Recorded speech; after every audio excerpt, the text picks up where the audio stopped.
Menurutku, orang-orang kelas menengah yang hidupnya masih pas-pasan tapi pengen memperbaiki keuangannya wajib meniru cara-cara frugal alias hemat yang sering diterapin sama orang-orang super kaya.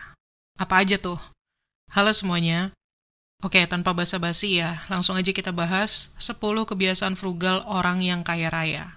Yang pertama, mereka beli rumah yang cukup. Cukup buat jadi tempat tinggal, cukup untuk memberikan rasa nyaman dan puas, tapi nggak lebih dari itu. Media bikin kita percaya bahwa semua orang kaya tinggal di rumah mewah dengan 22 kamar, 19 kamar mandi, dengan segala fasilitasnya yang lengkap. Rumah 80 miliar rupiah punya Raffi Ahmad dan Nagita Slavina di BSD, ada parkiran basement plus lift khusus mobilnya. Nikita Willy punya rumah dengan kitchen set yang nilainya sekitar 1 miliar rupiah. Dan anjing-anjing Paris Hilton punya rumah sendiri yang lebih mahal dari rumah kebanyakan orang. Jadi kita gampang percaya kalau kebanyakan orang kaya hidup dalam kemewahan seperti itu. Padahal itu nggak sepenuhnya benar. Dalam buku The Millionaire Next Door yang ditulis Thomas J. Stanley, lebih dari 50% jutawan itu tinggal di rumah dengan 4 kamar atau kurang dari itu. Banyak yang bahkan punya 3 kamar atau kurang. Orang kaya sejati itu nggak ngabisin puluhan juta dolar atau ratusan miliar rupiah buat rumah mewah. Mereka jadi miliarder justru karena mereka nggak ngelakuin itu. Rumah yang cukup buat mereka puas, tapi nggak lebih dari itu. Mereka sadar bahwa ruangan dan kamar mandi ekstra hanya menambah biaya dan pekerjaan, tapi nggak menambah nilai kekayaan dan kebahagiaan mereka. Jadi, lain kali kalau kita ngebayangin tinggal di rumah 22 kamar kayak orang kaya dan terkenal, pahamilah bahwa orang kaya sejati itu hanya tinggal di rumah yang cukup aja. Next, kebiasaan hemat nomor 2 orang-orang kaya adalah selain rumah, mereka juga beli mobil yang cukup. Mobil yang cukup buat bawa mereka dari suatu tempat ke tempat lainnya dengan aman, tapi nggak lebih dari itu. Kebanyakan orang kaya nggak peduli apakah mobil yang mereka pakai adalah impor dari Eropa atau merek terbatas yang banyak dipakai selebriti. Yang mereka pedulikan adalah kepraktisan. Apakah mobil itu bisa diandalkan, aman, dan bisa fungsional. Survei menunjukkan kalau kebanyakan orang kaya punya mobil yang modelnya lama, bukan yang terbaru. Lebih dari 75% jutawan beli mobil bekas. Dan tahu nggak apa merek mobil paling populer di kalangan orang kaya itu?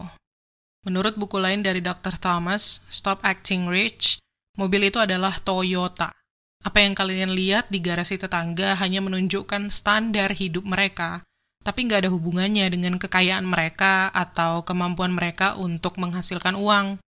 Fakta menyedihkannya, kebanyakan orang yang mengendarai mobil mewah terbaru sesungguhnya nggak benar-benar kaya. Sekitar 86% mobil mewah dibeli oleh orang yang bukan jutawan. Memang bagus punya mobil baru yang keren dan mahal, tapi itu nggak akan bikin kita kaya. Kita mungkin bisa jadi pusat perhatian di jalan, tapi ya cuman itu aja.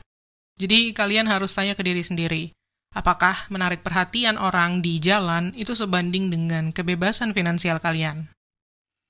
Lanjut, kebiasaan hemat yang ketiga dari para jutawan. Mereka pandai menentukan apa itu cukup bagi mereka. Bagi sebagian orang, konsep cukup mungkin terdengar kayak kita nggak berani ngambil risiko dalam hidup. Atau kita cuma diem-diem aja dan nggak proaktif di masyarakat. Tapi pandangan itu salah besar menurutku. Cukup adalah saat kita tahu dan sadar kalau keinginan yang nggak ada habisnya untuk memiliki lebih banyak hal itu ibarat lubang tanpa dasar yang nggak akan pernah bisa diisi penuh. Kalau soal makanan enak, biasanya arti cukup itu ditentukan oleh fisik kita.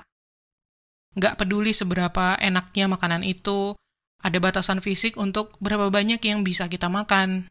Kecuali kalau kita lagi latihan buat lomba makan gitu ya.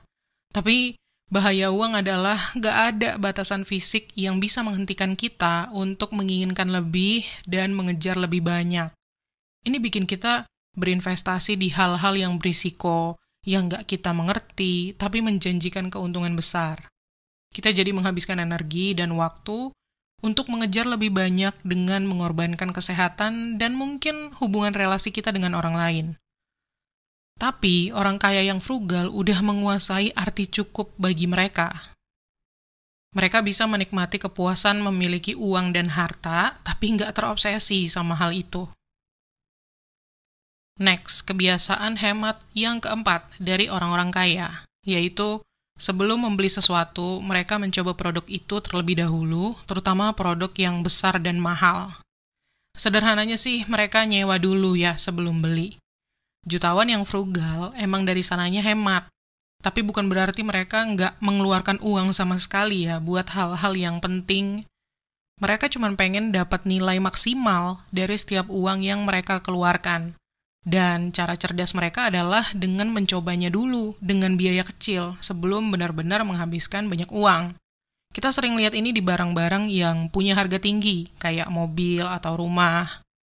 Berdasarkan apa yang kita lihat dari iklan misalnya, mungkin kita berpikir bahwa sebuah mobil yang besar itu perfect buat sebuah keluarga. Review online-nya bagus, gambarnya keren, dan overall terkesan seperti great deal lah, bagus gitu. Tapi gimana kita bisa tahu pasti kalau kita belum coba itu sendiri? Ada banyak hal yang kita nggak tahu sampai kita test drive. Jadi ketika kalian mau beli mobil, sebaiknya coba sewa dulu dari rental mobil atau dealer dan pakai mungkin selama seminggu. Bisa aja kalian benar-benar suka sama mobil itu, atau pada akhirnya malah kaget dan nggak suka. Oke, gimana kalau rumah? Mungkin kalian bermimpi punya rumah ideal yang punya halaman yang luas atau kolam renang yang besar. Tapi sebelum kalian benar-benar beli rumah pertama yang punya halaman yang luas atau kolam renang, coba sewa dulu rumah dengan fasilitas itu selama setahun. Lihat dulu apakah kalian suka dengan ruang ekstra itu. Banyak orang yang setelah nyewa rumah besar, baru sadar kalau mereka sama sekali nggak suka ruangan ekstra. Karena mereka jadi butuh lebih banyak furniture, ada lebih banyak ruang yang harus diurus, dan lebih banyak area yang harus dibersihkan. Jadi akhirnya mereka pilih rumah yang lebih kecil, tapi lebih optimal dan efisien. Manfaat paling besar dari strategi ini adalah kalian jadi nggak perlu mengeluarkan banyak uang sebelum kalian tahu kalian cocok sama sesuatu. Next, kebiasaan hemat yang kelima dari para jutawan. Mereka selalu ngecek pengeluaran mereka, terutama yang berulang, kayak langganan. Sekarang banyak bisnis yang beroperasi dengan model langganan ya. Mau nonton film, kita butuh langganan Netflix atau Disney+. Mau dengerin musik, kita butuh langganan Spotify atau Apple Music. Dan kalau mau olahraga, kita butuh membership gym bulanan. Perusahaan atau pengusaha itu mengincar aliran pendapatan yang berulang dari para customer-nya, dan mereka bakal menawarkan subscription services atau layanan langganan kapanpun mereka bisa. Misalnya, buat nonton Piala Dunia gitu. Hanya layanan streaming tertentu yang menayangkan pertandingan itu, jadi mungkin kalian mau nggak mau jadi langganan streaming service itu supaya bisa nonton. Tapi pasti sebel kan kalau kalian lupa batalin langganannya setelah Piala Dunia selesai. Nah, jutawan yang frugal paham betul soal pengeluaran-pengeluaran mereka, baik yang berulang maupun yang hanya sekali. Mereka nggak suka ada pengeluaran yang nggak perlu, yang bocor tanpa mereka sadari. Karena kalau nggak begitu, ibaratnya kayak udah bekerja keras cuman buat masukin uang ke dompet yang bolong. Jadi, biasakanlah rutin cek pengeluaran kalian. Kalau ada pengeluaran yang udah lama nggak dipakai, jangan ragu untuk stop. Lanjut lagi, kebiasaan hemat ke-6 orang-orang kaya. Mereka shopping dengan niat, yaitu dengan bikin daftar belanja. Kebanyakan orang sekarang lebih sering belanja berdasarkan dorongan emosional. Bukannya pergi belanja dengan membawa list hal-hal yang pengen dibeli, tapi cuma jalan-jalan tanpa rencana. Awalnya mungkin dengan lihat-lihat, ngecek barang baru, dan tanpa sadar, mereka udah ada di kasir dengan banyak barang yang sebenarnya mereka nggak niat untuk beli. Di satu sisi, belanja tanpa mikir ini udah jadi aktivitas favorit kebanyakan orang. Jadi nggak heran kalau kebanyakan rumah sekarang penuh dengan barang-barang yang nggak penting. Nah, gimana cara ngatasinnya? Selalu belanja dengan niat, shopping dengan catatan daftar belanjaan. Tanpa daftar belanja, kita jadi sering beli barang yang nggak dibutuhkan atau bahkan nggak kita inginkan. Kita beli karena kemakan trik marketing beli sebelum kehabisan, atau karena barang itu lagi diskon, atau lebih parah, karena kita lagi bosan. Nah, orang kaya yang frugal dan cerdas tahu banget trik marketing yang dimainkan oleh para pengusaha. Jadi mereka ngakalinnya dengan selalu shopping pakai catatan daftar belanja. Kalau buat aku, personally, aku suka bikin list belanja di aplikasi Notes di handphone, di mana aku bisa langsung nambahin catatan setiap kali aku kepikiran sesuatu. Bahkan kalau itu barang yang bisa aku beli cepat secara online kayak di marketplace, aku tambahin dulu ke Notes sebelum beli. Menulis di catatan daftar belanja itu nggak cuman berfungsi untuk mengontrol apa yang aku beli, tapi juga bikin aku berhenti sejenak dan mikir apakah aku benar-benar butuh barang itu atau enggak. Kita adalah manusia dengan pikiran dan kehendak yang kadang bisa lemah dalam hal belanja. Jadi sebelum kalap, lawanlah dengan selalu belanja pakai daftar belanjaan. Oke, lanjut kebiasaan hemat yang ketujuh dari para jutawan. Mereka belanja dalam jumlah besar. Ini murni strategi angka sih. Kalau kita belanja dalam jumlah besar, kita jadi hemat uang. Itulah alasan kenapa toko retail dan toko grosir yang besar jadi tempat belanja favorit kebanyakan orang. Tapi kalian nggak pengen terlalu berlebihan karena ada loh orang-orang yang terlalu ekstrim dalam hal ini. Kayak misalnya 3 kilo Nutella seharga Rp380.000 tuh emang murah banget. Tapi aku nggak yakin itu sehat buat anak-anak dan keluarga kalian. Good deal, tapi jangan berlebihan juga. Tapi untuk barang-barang yang kalian tahu bakal sering kalian pakai, beli dalam jumlah besar itu bakal menguntungkan. Nah, kalau buat aku, beberapa barang yang sering aku beli grosir langsung dalam jumlah besar itu beberapa diantaranya kayak tisu wajah, tisu toilet, dan sabun tangan. Karena aku pakai setiap hari dan nggak cuman hemat uang kalau beli dalam jumlah besar, tapi juga hemat waktu dan tenaga buat nyetok barang-barang ini secara rutin. Next, kebiasaan hemat ke-8 yang dilakuin sama mayoritas orang kaya, yaitu mereka selalu negosiasi, tentunya kalau situasinya tepat ya. Negosiasi harga seringkali dianggap sebagai sesuatu yang buruk. Banyak anggapan bahwa negosiasi atau nego itu hanyalah praktik yang biasanya dilakukan oleh orang-orang yang nggak bisa bayar harga penuh. Tapi itu asumsi yang salah banget menurutku. Jutawan yang frugal dan cerdas justru suka banget nego harga. Menurut buku The Millionaire Mind, ketika membeli rumah, kebanyakan orang kaya hampir nggak pernah bayar harga awal yang dipasang penjual. 86% jutawan yang disurvei bilang mereka selalu minta diskon. Mereka tuh melihat negosiasi yang baik sebagai suatu proses yang alami dalam bisnis, memaksimalkan uang mereka, dan menumbuhkan kekayaan bersih mereka.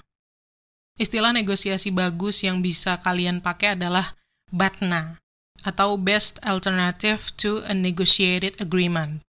Atau dalam bahasa Indonesia berarti alternatif terbaik untuk kesepakatan yang dinegosiasikan. Ini adalah tindakan yang dilakukan salah satu pihak dalam negosiasi jika pembicaraan gagal dan tidak ada kesepakatan yang tercapai. Salah satu pihak ini maksudnya adalah kita sebagai customer ya. Intinya ketika nego harga kalian itu mentok, apa sih pilihan terbaik yang kalian punya di luar negosiasi itu? Nah, kenapa ini penting? Karena kalau kalian udah tahu BATNA kalian di awal, kalian udah punya opsi untuk mundur dari kesepakatan harga yang buruk. Misalnya, kalau kalian sedang bernegosiasi soal harga mobil baru dan tawaran terakhir dari dealer, itu kalian nggak bisa terima. Apa yang bisa kalian lakuin?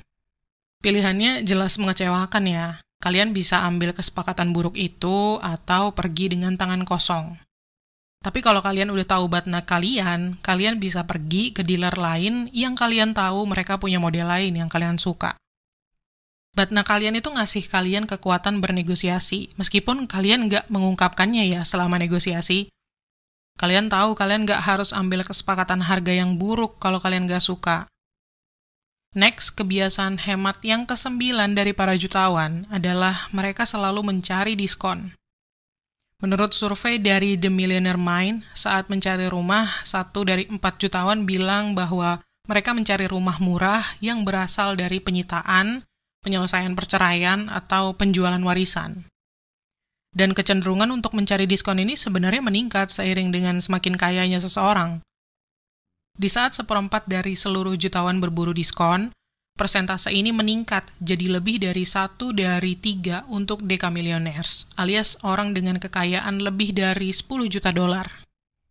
Ini menunjukkan bahwa orang kaya jadi kaya karena mereka selalu mencari penawaran yang bagus.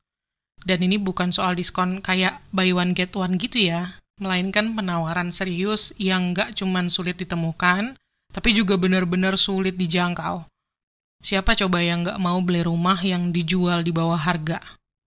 Tapi penawaran bagus ini seringnya muncul saat resesi dan penurunan pasar besar-besaran sih. Tapi kebanyakan orang yang hidupnya pas-pasan nggak mampu memanfaatkan peluang ini. Siapa yang bisa? Ya, para milioner dan dekamilioner, terutama mereka yang frugal. Dan kebiasaan hemat ke-10 mayoritas orang kaya adalah mereka mengoptimalkan busana mereka.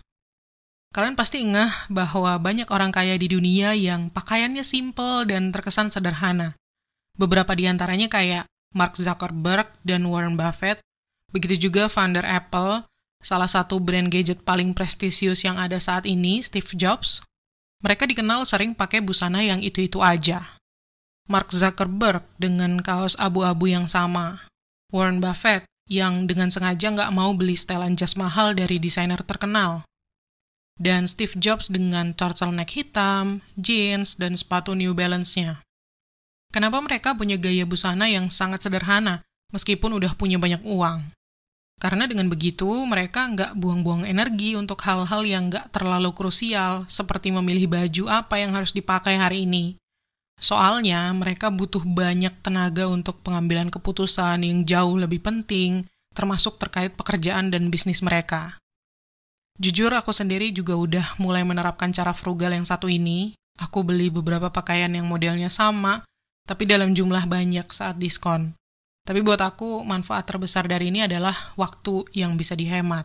Dan kalau aku nggak punya banyak pilihan baju, aku jadi nggak harus pusing dan kelamaan mikir mau pakai baju yang mana setiap hari. Oke, itu dia 10 cara frugal orang-orang kaya yang menurut aku patut ditiru kalau kalian mau kaya juga. Semoga bermanfaat, dan seperti biasa, terima kasih udah nonton. Klik tombol like dan subscribe kalau kamu suka video ini. Dan sampai ketemu lagi di tips menuju kekayaan berikutnya.